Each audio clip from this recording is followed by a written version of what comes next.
This time on BatSquad.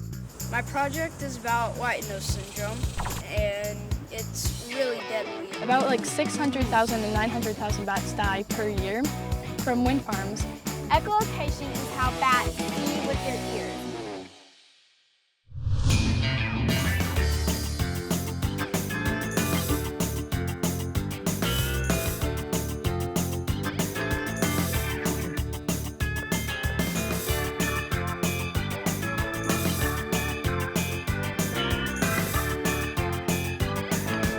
This is just amazing. Hey Bat Friends, I'm Cammie and I'm your BatSquad host. Bats are really cool. They have the cutest little faces and they come in lots of different colors. I mean, some bats look like dogs and some, well, they just look a little strange. The sad thing is though, that bats are facing a lot of problems, like getting sick. Calvin, can you please tell us more about your science fair project on a disease that's affecting bats all across America?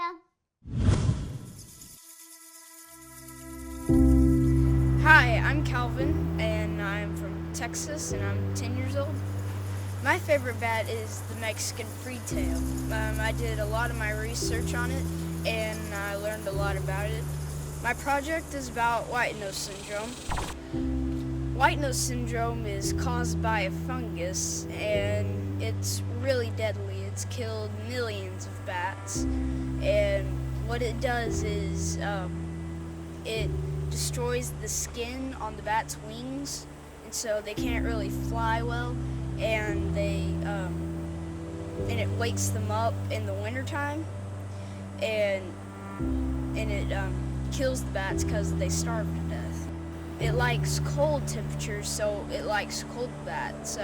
On the inside, the bat's really warm, so they stay warm, but on the outside, the bat's really cold, and the fungus grows on it and turns into the disease.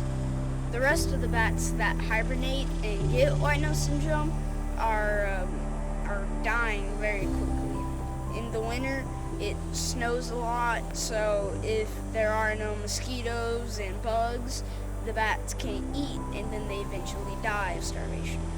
And how I heard about it was my local wildlife refuge center brought some bats, and they talked about white nose syndrome, and I went to Carlsbad, and they talked about white nose syndrome, so I thought it was a pretty big deal, so I started looking it up, and I found all sorts of information about it. White nose syndrome started in Abilene, New York, and it spread on the entire east coast of the United States. Michigan, Virginia, Washington, D.C., all those big places.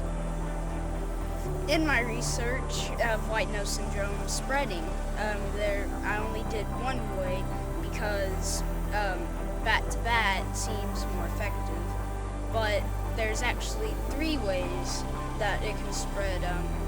One is bat to bat, the other one is person to cave to bat, and the other one is bat to person to another cave. But recently, Washington State has had white nose syndrome there, and what I think it was a person that doesn't know what he's doing, or someone that just didn't clean their equipment right, and they went up into Washington State and had white nose syndrome somewhere on their body, and they spread it there. Thanks, Calvin. That's really sad that the disease has spread. That's why it's really important that we don't enter caves where bats hang out. They may be cool, but it's very dangerous. We don't want to get the fungus on our clothes and spread it too. So Calvin, what did you look at for your science fair project? What I did for science fair was I did white nose syndrome as my research. I wanted to see if the other bats could get white nose syndrome to Mexican freetails.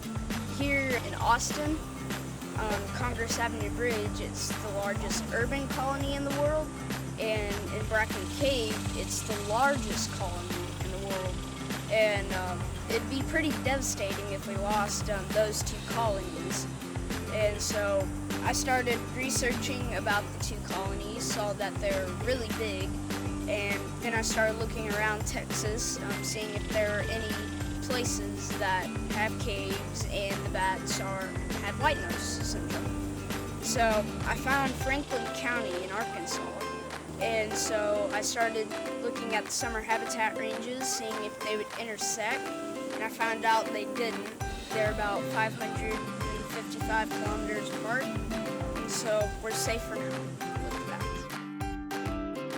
I studied Mexican free-tailed bats, so it was really cool to see my study that close. I never knew they looked like that. They call them Mexican free-tails because of their free tail. In bats, they have a tail, and there's a membrane that holds the tail in place so that they can turn easier. But Mexican free-tails, they have a little bit of membrane, but the rest is tail. They look much like dogs, and they act really close to dogs, and they're really cute. That's a really interesting project, Calvin. Those bats were so cute. White nose syndrome is a real problem, but I'm glad that scientists and adults and other people are working hard to help our bats. So Cameron, can you tell us about another problem that bats might face? Hi, I'm Cameron Pettinger-Willie. I'm 14 and I'm from Oregon.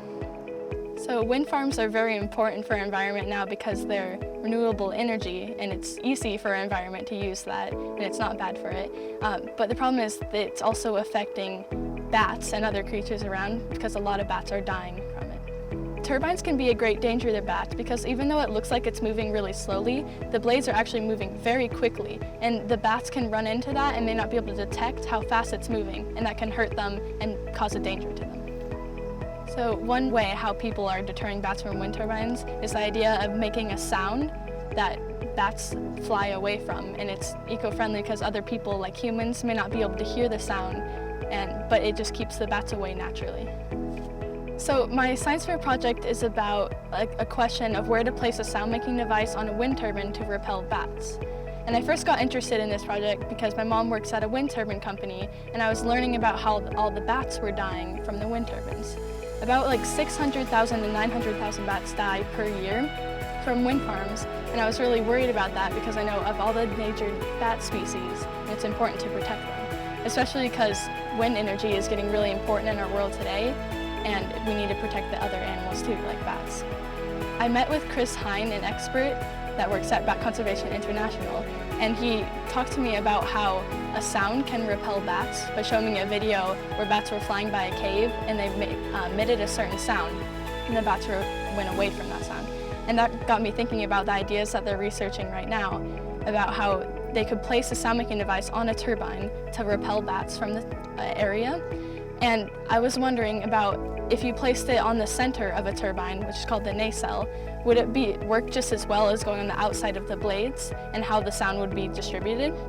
And so I went about testing that, placing it whether on the tips of the blades or in the center. And then I found different results because I measured with a decibel meter and then an anabat device, which is measuring frequency of sounds. And I found that placing it on the tips of the blades of the turbine distributed the sound equally around the fan or the turbine as it would be on, but then placing it on the center, it was louder just coming from the center going straight forwards. And so there would be different results of whether or not you wanted the bat. If it was flying in from the side, would it hear it just as well if it was flying in from the front? So in the science fair, I got first place overall for the science fair at districts. And then at the state science fair, I got first place in my category. And then I applied to go to the national science fair in Washington, D.C., and I got elected as a semifinalist for that.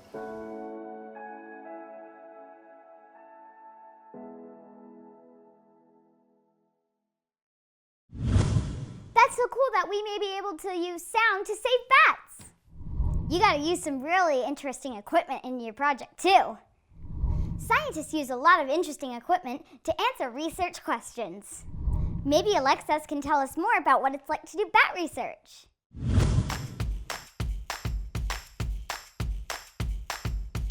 Hi everyone, my name is Alexis. I'm 14 and I live in Tennessee. I've been working with bats for 7 summers now.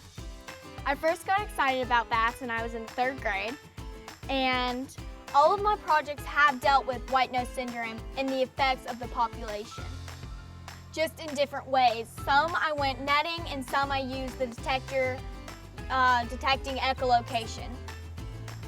My favorite part of my research is actually going out into the field and either looking at the detector and seeing how much it jumped from 7 days ago to now, and going out and netting bats. I really love doing that. My most recent projects have been dealing with the acoustics or bat echolocations and the activity calls. Echolocation is how bats see with their ears. Not necessarily bats are blind, but they don't really use their eyesight in the darkness.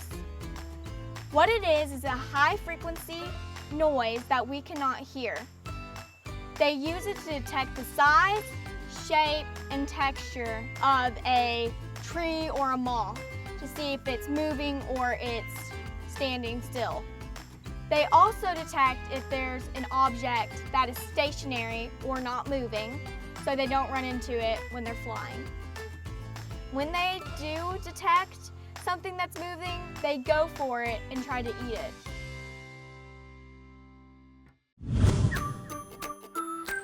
A bat detector is a way we can detect bat activity calls. We cannot hear bat frequencies because it is above our range of hearing. A bat detector tells you the species of bats and generally how many bats there are in the area. So this bat detector is a handheld device used when you walk around at night and you want to get those bat activity calls in your area where you're walking. The one on the tree I have is one that you can have for weeks, so you don't have to go around walking at night. It is up for months at a time, but I check on it every 7 to 10 days. It does not give you instant feedback. It records it in a chip, and then you plug it into your computer and see how many bat chats you have. I decided to put my bat detector on a low-hanging branch and a sturdy tree. The low-hanging branch is for the microphone, so I can wrap it around and I can reach the box if I need to. I like to put bat detectors next to the river because that's where bugs usually are, and bats go to bugs. In the data I've collected, I've noticed that there has been a decrease in bat populations of the Great Smoky Mountains. Like when I first went out, all you could catch were northern long-eareds, and some odd years later, you can't find any anymore. And that's due to white nose syndrome. The loss of bats mean more insects. The more insects mean the loss or damage of crops. And that is less food for us. I've shared my results of my research using science fair projects, classroom talks, going to Rotary clubs, Booth the Zoo, and bat walks. I have been competing in science fairs since 3rd grade. I've competed in schools, counties, and regional science fairs. This is my project I did in 3rd grade. It's called Save Our Bats, and I just did a gist about white nose syndrome and how bad it affects our bat populations. This is my 7th grade project, Bat Chat, using echolocation to determine white nose syndrome effects. I used echolocation using a song-meter SM2+ to detect if there's a decrease in the common cave-dwelling bats of the Great Smoky Mountains National Park. This year is my 7th summer.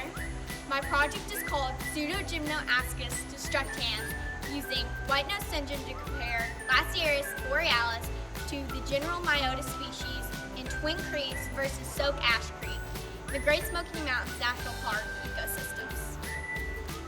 If other kids would like to do this type of research, you can go out with a scientist, but you always have to have an adult, and of course you can do this type of research.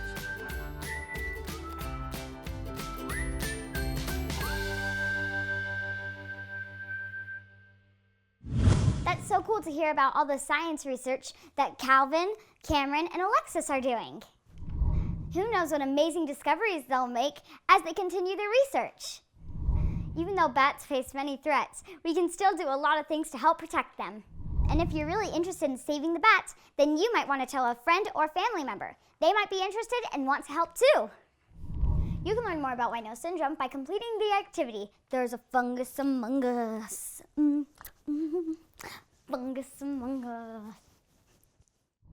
Join our next webcast, Bat Chat, where you can learn even more about bats and how to join the squad. See you then. Bye.